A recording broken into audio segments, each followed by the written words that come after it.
The divorce rate in the church is about to exceed the rate of divorce in the world. And we pray for people, anoint them with oil and tell them, go on, God bless you, you're fine. It's not that simple. Or we give them simple solutions, simple solutions. Simple solutions like, you just need to communicate more. But what we don't tell people is that we don't speak the same language. We do not speak the same language. Women talk in circles. They do. That's not a criticism, that's an observation. When something is worrying a woman, she talks around it. It's not what she's talking about, is not what's on her mind. She hadn't hit the runway yet. It's like a plane circling the runway. She's going to go around it about 3 or 4 times, and then she's going to land on the runway in a minute. Women talk in circles. Men talk in straight lines. Straight lines, just straight to it. Women talk in circles. And that's why when you answer her while she's circling, she gets upset, because what you answered her about is not even what she's worried about.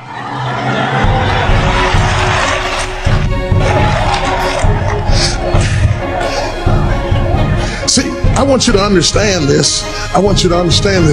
That most women process by communication. When something is really worrying a woman, she wants to talk about it. And when you come to us and say we need to talk about it, we would rather pull our lip over top of our head and jump in hot chicken grease.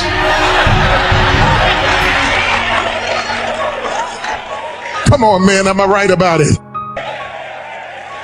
When she says we need to talk, you think, oh no, I gotta go wash the car. The cat has the measles.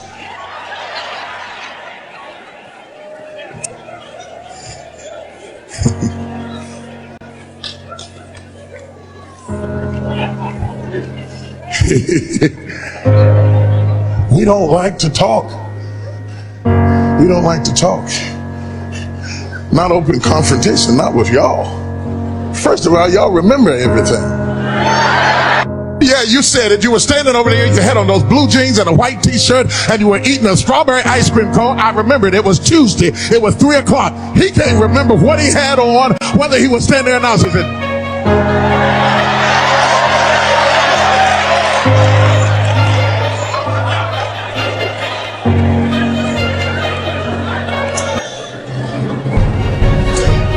sisters, let me help you with men. When you get worried about something, you need to talk, because by communication. We process in seclusion.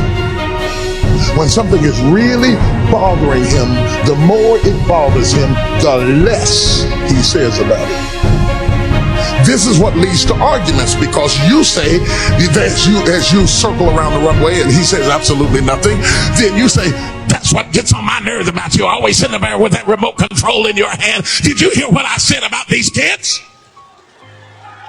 You don't even care. Because you think we're like you, that if we really cared, we would verbalize. But when we really care, we internalize. And our silence doesn't mean that we don't care. It means we're equally as worried as you are. We just process it differently. That's why the problem that you bring to him on Monday and can't get anything out of his mouth about, on Thursday evening, he comes to you and says, you know that thing you was telling me about the other day? Because that means that all day Monday, all day Tuesday, all day Wednesday, he was in a cave processing what he thought ought to be done about it. And by Friday morning, he shows up and comes up to you. Now he's ready to talk. And you look at him and say, what are you talking about?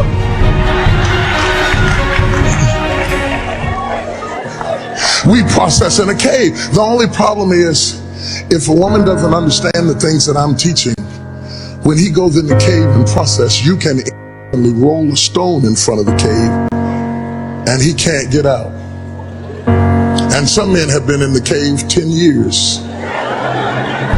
I call them cavemen. Elijah was a caveman. He was a great man, but he was a caveman. He was an anointed man, but he was a caveman. He had internalized so much that he couldn't get out of the cave. And only God could get him out of the cave. And there are cavemen in here tonight, locked up in caves with clubs, making grunting and sounding. Cavemen trapped in a situation with no release because they cannot open up. Here lies our dilemma. When women talk to men, they often talk to men like they're women. But we're not the same.